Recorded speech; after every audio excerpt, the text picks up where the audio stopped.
বৈশাখ মাসে একটা নিয়ম আছে, তুলসীতে জলদানের মাহাত্ম্য। তুলসীতে জলদান করছেন তো? প্রতিদিন করতে হয়। জলদানের সময় আমরা কি মন্ত্র বলি? গোবিন্দ বল্লভাং দেবী ভক্তৈ চৈতন্য কারিণী স্নাপয়ামি জগদ্ধাত্রী কৃষ্ণ ভক্তি প্রদায়িনী। এটা আমরা বলবো। কেন করতে হয়? কারণ তিনি কৃষ্ণের প্রেয়সী। শুধু বৈশাখ মাস বলে নয়, প্রত্যেকটা মাসেই আমাদের তুলসী দেবীকে সম্মান জানিয়ে, শ্রদ্ধা জানিয়ে সেই বৃন্দা দেবীকে আমাদের জলদান করতে হয়। কিন্তু বৈশাখ মাসে দেখবেন কিছু কিছু নিয়ম আছে। তুলসী গাছের উপরে জলের ধারা প্রদান করা হয়, হয় না? একটা ঘটি রেখে তার উপরে সারাক্ষণ জল পড়তেই থাকে। কেন বলেন তো? এটা অন্য কোনো মাসে হতে পারত, কিন্তু বৈশাখ মাসেই হয়। কেন? তার কারণ আছে বাবা। তার কারণ হলো, যদি আমরা শাস্ত্রগত দেখে যাই, এই সময় সূর্যদেব মেষ রাশিতে প্রবেশ করে। আর প্রবেশ করে বলেই সূর্যদেবের উত্তাপ প্রচন্ড বৃদ্ধি পায়। আর এই সময় সূর্যদেবের উত্তাপ এতটাই বৃদ্ধি পায় যে তুলসী দেবী এই প্রচন্ড সূর্যের তাপে খুব কষ্ট পায়। হ্যাঁ, এই তুলসী দেবীর আরেকটা নাম আমরা কি বলি বাবা? কৃষ্ণ প্রেয়সী। তা তাকে যদি কষ্ট দেওয়া হয়ে থাকে, আমার গোবিন্দ মোটেই তার প্রতি প্রসন্ন হন না।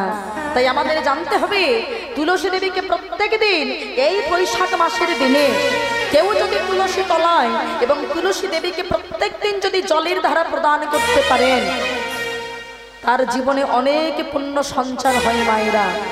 শুধু তাই নয়, শাস্ত্রে আরো উল্লেখ আছে, এই বৈশাখ মাসে তুলসীতে যেমন জল দেবেন, ঠিক তেমন শালগ্রাম শিলা, আপনারা নিশ্চয়ই চেনেন।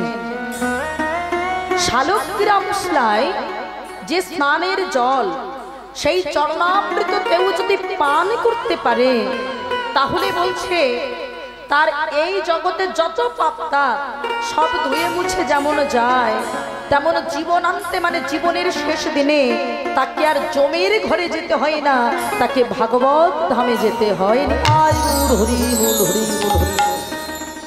সে ভাগবত কৃপা লাভ করতে পারে।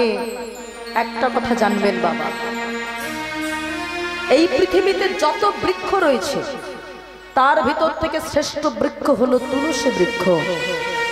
স্বয়ং ভোলানাথ একদিন বলেছিলেন তার ছেলে কার্তিকের কাছে, শোনক হে কার্তিক, এই বৈশাখ মাসে তুলসীতে যদি কোনো ভক্ত যদি জল প্রদান করতে পারে, তার জীবনে যে কতটুকু পুণ্য সঞ্চার হয় সেটা আমি এক মুখে বলে শেষ করতে পারবো না। হ্যাঁ, সেই ভক্তের এতটা পুণ্য সঞ্চার হয়ে যায়। তাহলে মায়েরা আপনারা কি করবেন? প্রতিদিন এই বৈশাখ মাসে, প্রত্যেক সারা বছর তো দেবেন, কিন্তু এই বৈশাখ মাসে ভুলেও যাবেন না, প্রত্যেক দিন সকালে স্নান করে তুলসীতে জলের ধারা যেমন প্রদান করবেন, জল দান করবেন। ভগবানকে সন্তুষ্ট করতে গেলে, ভগবানের কৃপা পেতে গেলে, বলছে আমাদের ভাগবত বলে দিল তিনটি জিনিস: ভক্ত পদধূলি, ভক্ত পদ ধৌত জল, ভক্তের ভক্ত অবশেষ, তিন মহাবল। ভক্তের চরণ ধুলি, তাতেই মোর স্নান কেলি, তর্পণ মোর বৈষ্ণবীর নাম, বিচার করিয়া মনে ভক্তি রস আস্বাদনে, মধ্যস্থ ভাগবত পুরাণ। তার ভিতর থেকে ভগবানের পদ, ভগবানকে পেতে গেলে আগে ভক্তের পদধূলি পেতে হবে। হ্যাঁ গো মায়েরা, আপনারা পাননি? রাত কিন্তু কম হচ্ছে না, আসা যাওয়া যাতে সার না হয় এটা ভাবতে হবে বাবা। এই যে জায়গায় বসে আছেন, এখানে কতজন সাধু গুরু বৈষ্ণব আছে? আচ্ছা তো? আচ্ছা, জনে জনে সবার পায়ে হাত দিয়ে প্রণাম করতে পারবেন? হবে না। সহজ উপায় কি? কীর্তন শোনার প্রারম্ভে এই যে জায়গায় আমরা বসে আছি না বাবা, কত ভক্তির পদধূলি এখানে পড়ে আছে, এই জায়গার ধুলোটা একটু মাথায় আমাদের দিতে হবে। যদি বলেন কেন? ধুলোর এমন কি গুণ আছে আমরা ধুলো কেন মাথায় দেব? মায়েরা, এই ধুলোর যদি কোনো মহিমা না থাকতো তাহলে আমার কলির ভগবান গৌর হরি এই ধুলাই গড়াগড়ি দিয়ে কখনো বলতো না একবার তোমরা হরি বলো, একবার তোমরা হরির নামটাকে আশ্রয় করো। কেন জানো? কারণ তোমরাই হলে সাধু গুরু বৈষ্ণব। আমার মায়েরা বলতে পারেন আমি বৈষ্ণব হলাম কি করে? বৈষ্ণব হলে তো বাবা সবাইকে জাতিতে বৈষ্ণব হতে হবে। বৈষ্ণব হতে গেলে গলায় তুলসীর মালা থাকতে হবে, কপালে তিলক সেবা থাকতে হবে, মাথায় শিখা থাকতে হবে, পরনে গেরুয়া বসন থাকতে হবে, তবেই হবে সে প্রকৃত বৈষ্ণব। তাই তো বাবা? আগো মায়েরা, তাই যদি হয় তাহলে শাস্ত্র সিদ্ধান্ত মতে শ্রেষ্ঠ বৈষ্ণবকে একটু মনে করেন। এই যে চৈত্র মাস গেল, কার মাস গেল? কার মাথায় জল ঢেলেছেন?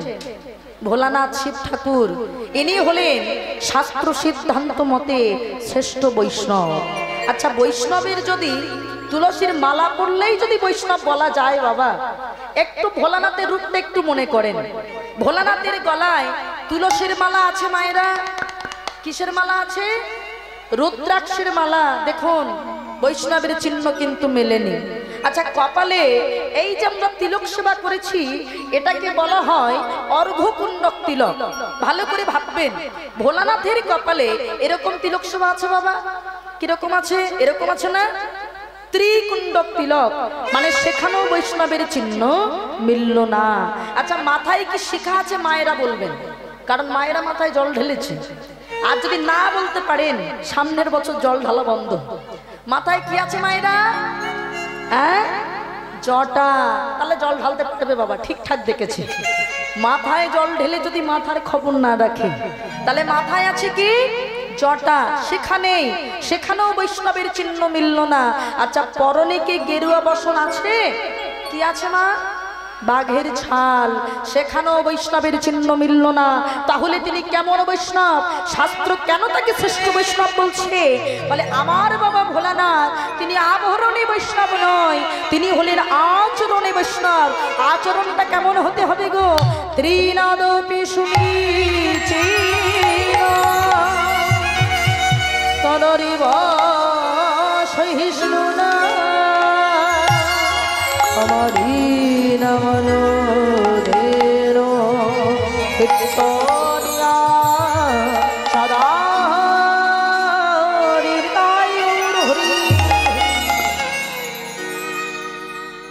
ত্রিনাদপি ভাব থাকতে হবে। তাহলে এই নাম আশ্রয় আমরা কেন করতে এসেছি মা? নাম আশ্রয় করলে কি হয়? এই যে এত কিছু ফেলে সংসারে কাজকর্ম সেরে আপনারা কীর্তন শুনতে এসেছেন। অবশ্য কীর্তন তার অর্কেস্ট্রারের মতো বাবা ঢুসঢাস শব্দ হবে না, কিছুক্ষণ পরে ঘুম পেতেও পারে। হ্যাঁ, কিন্তু ঘুমটাকে দূরে সরিয়ে ভক্তিপূর্ণভাবে যখন আশ্রয়টা করবেন, কেন করতে এসেছেন মা? এই হরিনাম আশ্রয় যদি সঠিকভাবে কেউ করতে পারে তার 3 প্রকার জ্বালা দূরীভূত হবে। এক প্রকার নয়, 3 প্রকার। আদি দৈবিক, আদি ভৌতিক, আধ্যাত্মিক। এই 3 প্রকার জ্বালা থেকে দূরীভূত হতে পারবেন যদি একটা মালা পরতে পারেন। কিসের মালা মায়েরা? যে সোনার চেনটা আমরা পরি তাতে জ্বালা বাড়ে বাবা, ডাকাতের ভয় বাড়ে। কিন্তু যদি হরিনামের মালা পরা যায় আমাদের জ্বালা দূরীভূত হয়। দূরে যাবে ত্রিকাল জ্বালা তোমরা পারা নামের মালা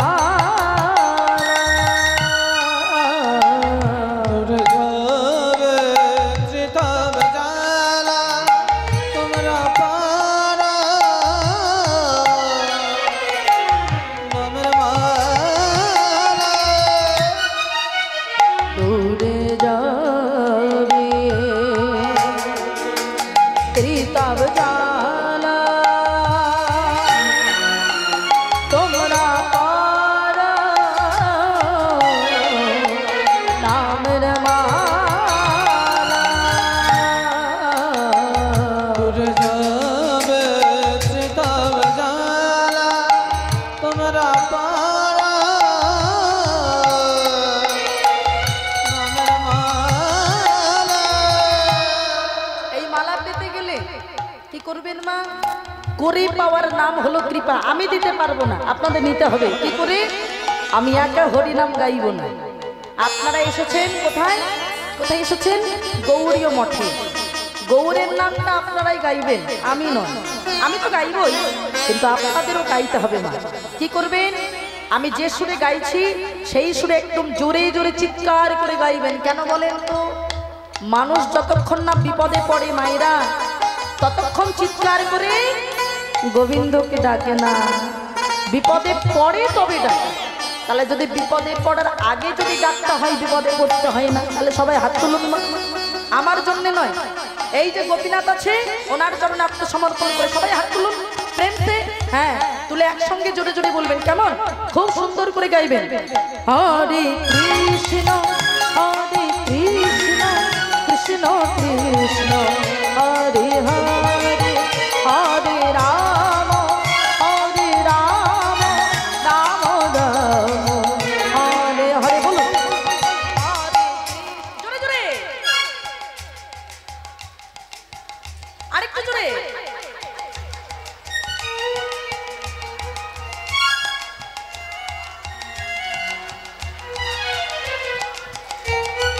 আমার এই মাঝখানের মায়েরা কিন্তু খুব সুন্দর গেয়েছেন।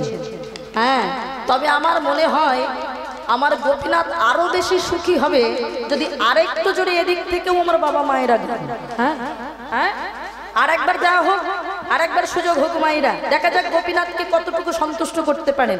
আর একবার হাত তুলে সুযোগ, সবাই মিলে জোরে জোরে তার চরণে আত্মসমর্পণ করে হরে কৃষ্ণ হরে কৃষ্ণ কৃষ্ণ কৃষ্ণ হরে হরে হরে রাম হরে রাম রাম রাম হরে হরে। বলুন জোরে জোরে, সুন্দর। হরে রাম জোরে, বাহ সুন্দর। হরে কৃষ্ণ হরে কৃষ্ণ কৃষ্ণ কৃষ্ণ হরে হরে হরে রাম হরে রাম রাম রাম হরে হরে। উলুক্ষণ হরি বল হরি বল। কৃষ্ণ হরে কৃষ্ণ কৃষ্ণ কৃষ্ণ হরে হরে হরে রাম রাম রাম হরে হরে কৃষ্ণ নাম মধুর নাম। হরি বল হরি বল হরি বল হরি বল। কৃষ্ণ মধুর। আচ্ছা মায়েরা, যারা যারা নাম করেছেন আমার বাবা মায়েরা, একটা সত্যি কথা একদম মন থেকে উত্তর দেন তো। এই যে হরি নামটা আপনারা গাইলেন, আপনারা যেখানে কীর্তন হয় শুধু শুনতে যান। আচ্ছা, শুনে বেশি আনন্দ নাকি 2 মিনিট গেয়ে বেশি আনন্দ হলো বলেন? বাবা গেয়েটা যা জোরে বলেছে, হরি নামের বেলায় এত জোরে হয়েছিল কিনা সন্দেহ বাবা। হ্যাঁ, আমাদের গেয়েই বেশি আনন্দ। কেন বলেন তো মায়েরা? এরও একটা কারণ আছে। হরিনাম শুনলে যেমন জীবের মঙ্গল সাধন হয়, হরিনাম করলে আর কিছু হোক না হোক বাবা, আমাদের এই আত্মাটার স্নান হয়ে যায়। হ্যাঁ, ওই জন্য দেখেন না, মানুষ মারা গেলে কি বলে যে আত্মার শান্তি কামনায় আমাদের দেহটা পুড়ে যায়। আত্মার কখনো মৃত্যু হয় বাবা? এ তো এক দেহে থেকে আর এক দেহে রূপান্তরিত হয়। এই আত্মার শান্তি একমাত্র হতে পারে। ওই জন্য দেয় না শ্রাদ্ধের সময় একটু রামায়ণ দেয় কি কীর্তন দেয়, বলে না? বলে যে আত্মার শান্তি কেমন একটু যাত্রা দিয়েছি, বলে বাবা? বলে না। আত্মার শান্তি হয় যদি সঠিকভাবে হরির নামটাকে আশ্রয় করা যায়। কথায় বলে মায়েরা, যদি পেতে চাও কিছু তবে আগে হও নিচু। কেউ যদি মনে করে যে ভগবানের চরণ পেতে চাই বা আমি জীবনে কিছু করতে চাই, বড় হতে চাই, সবাই তো জীবনে বড় হতে চায় বাবা। উত্তীর্ণ হতে গেলে আগে তোমাকে নিচু হতে হবে। কেন? মনে রাখবেন মা, যে ব্যক্তির ভিতরে গুণ আছে, জ্ঞান আছে, সর্বদাই তার মাথাটা নিচু থাকে। যার গুণ নাই, জ্ঞান নাই, তার মাথা সবসময় অহংকারে উঁচু করে ঘোরে বাবা। বাস্তব জগৎ দিয়ে বিচার করুন। আপনারা ধান গাছ দেখেছেন মায়েরা?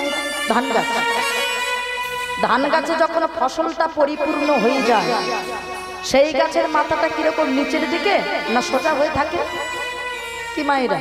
নিচের দিকে। কেন? ওর ফল আছে, ও ভারে মাথাটা নিচু করছে। কিন্তু সব গাছে কি আর ভালো ফসল আসে বাবা? কিছু আখড়া ছিটে তৈরি হয় না? তার ভাবটা কেমন? নিচের দিকে না সোজা থাকে? একদম মাথাটা সোজা করে থাকে। ওই জন্যই বলছে বাবা, যারা গুণী মানুষ হবে তাদের মাথা সর্বদাই নিচু থাকবে। আজকাল আমরা নিচু হতে জানি বাবা? কি বলেন? আজকাল আমরা নিচু হতে জানি না। এই যে যেমন দেখুন না, আমরা সনাতন ধর্মের মানুষ, কিন্তু আমরা কত নিয়ম জানি না। আমরা পিতামাতার চরণে প্রণাম করতে জানি না। কি মায়েরা জানি? পিতামাতার চরণে আমরা প্রণামটাও করতে জানি না বাবা। নিজের সৃষ্টিকর্তাকে কখনো প্রণাম করি না। কোন শুভ কাজে গেলে আমরা তাকে যে প্রণাম করে যাব সেটাও আমরা জানি না। ঘুমোতে গেলে তাকে যে প্রণাম করতে হয়, ও মায়েরা, আমরা কজন পালন করি জানি না। ঘুমানোর আগে আমাদের সনাতন ধর্মের মানুষ যদি হয়ে থাকে, আমরা সারাদিন কি করি? সারা দিনটা ছুটছি, ভোরবেলা হতে পারে না, শুধু ছুটছি, অর্থের জন্য ছুটছি। স্টেশনে গিয়ে দেখবেন সারা রাত দেখবেন লোক শুধু ছুটছে। কেন? নিজের জীবিকা নির্বাহ করবার জন্য। কিন্তু যেটুকু সময় আমরা শয়নে যাচ্ছি, আমরা তো সনাতন ধর্মের মানুষ, আমরা ভুলে যাচ্ছি বাবা যে তাকে স্মরণ করতে হয়। গৌরাঙ্গ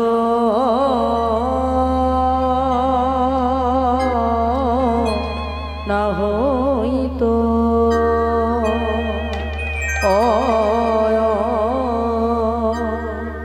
তবে কেমনে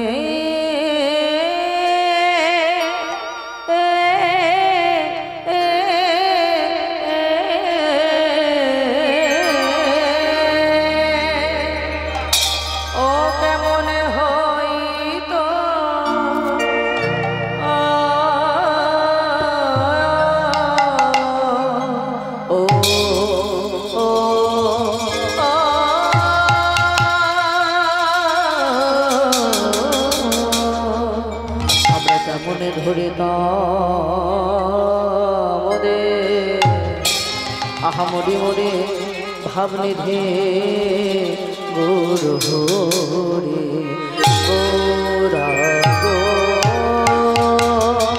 গৌরাঙ্গ না হইতো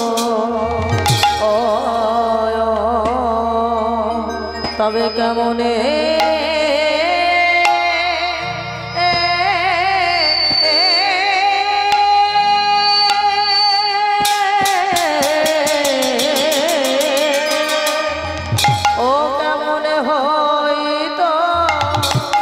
আজ কিনা ভাবে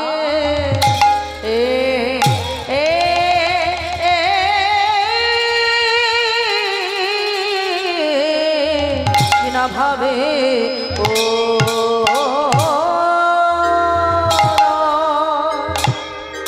ও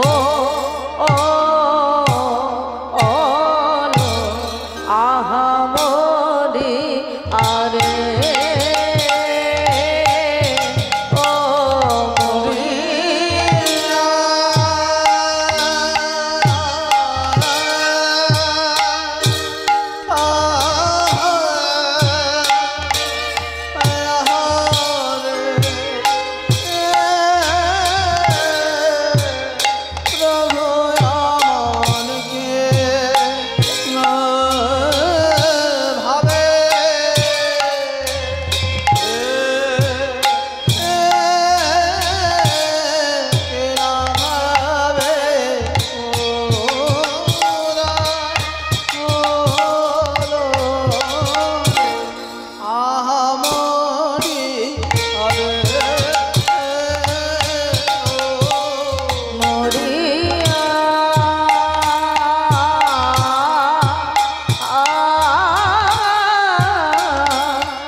মরিয়া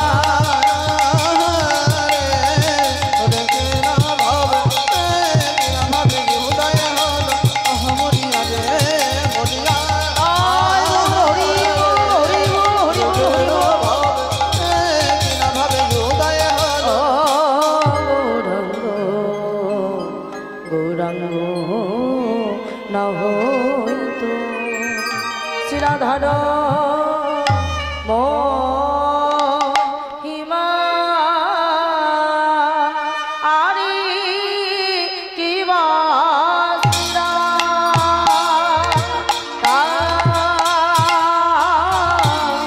ও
শ্রীরাধার মহিমা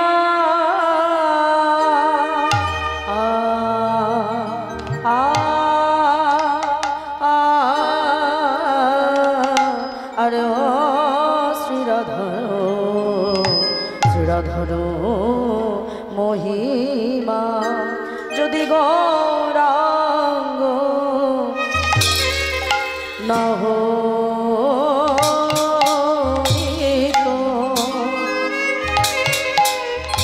তবে কেমনে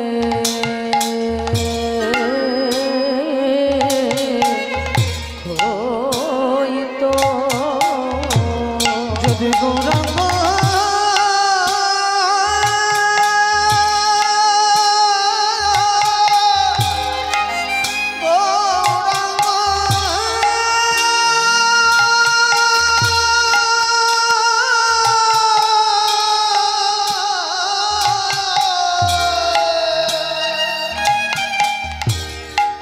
যদি গৌরাঙ্গ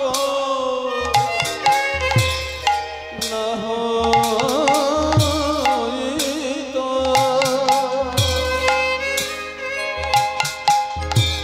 তবে কেমন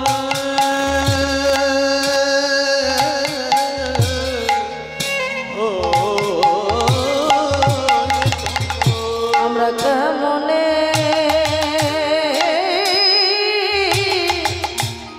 ধরিতা এই দেহ আমরা কেমনে ধরিতাম আমরা কেমনে ধরিতাম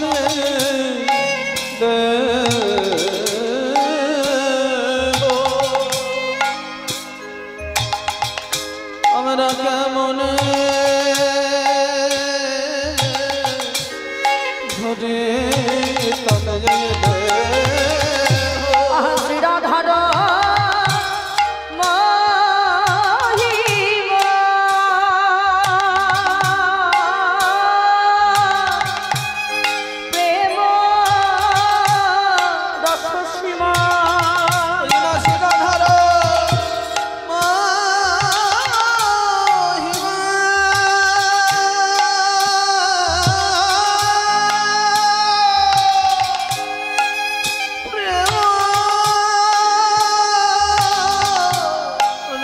সীমা আহা ত্রিজগতে জানত কে গো আহা ত্রিজগতে জানত কে গো জগতে জানাই তো গো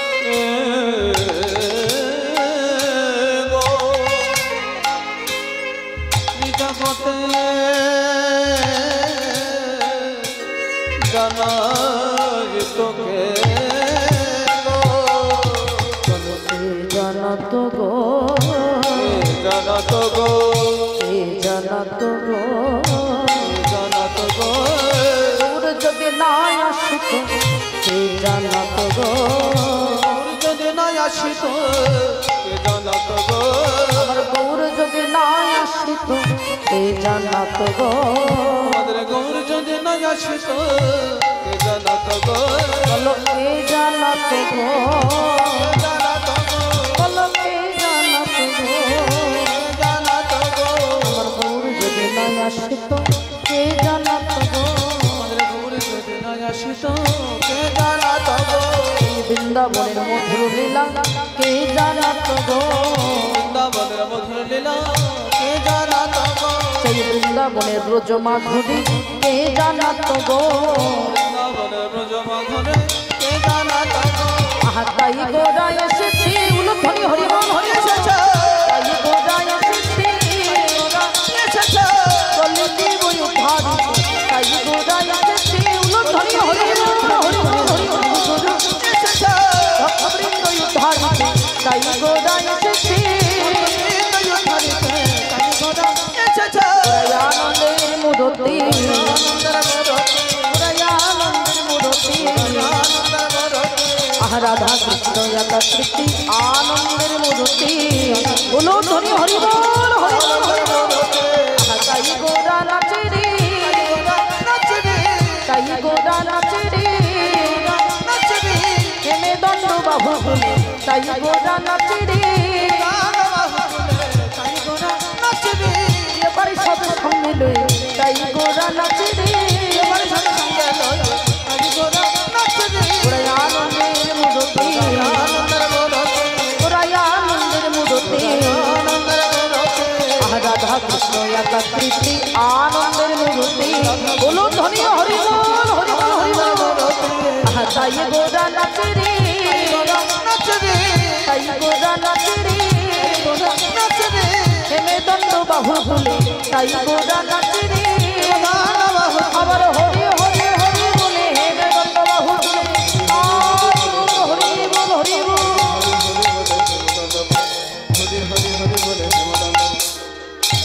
গোটা নাচে জগতি জানাই তো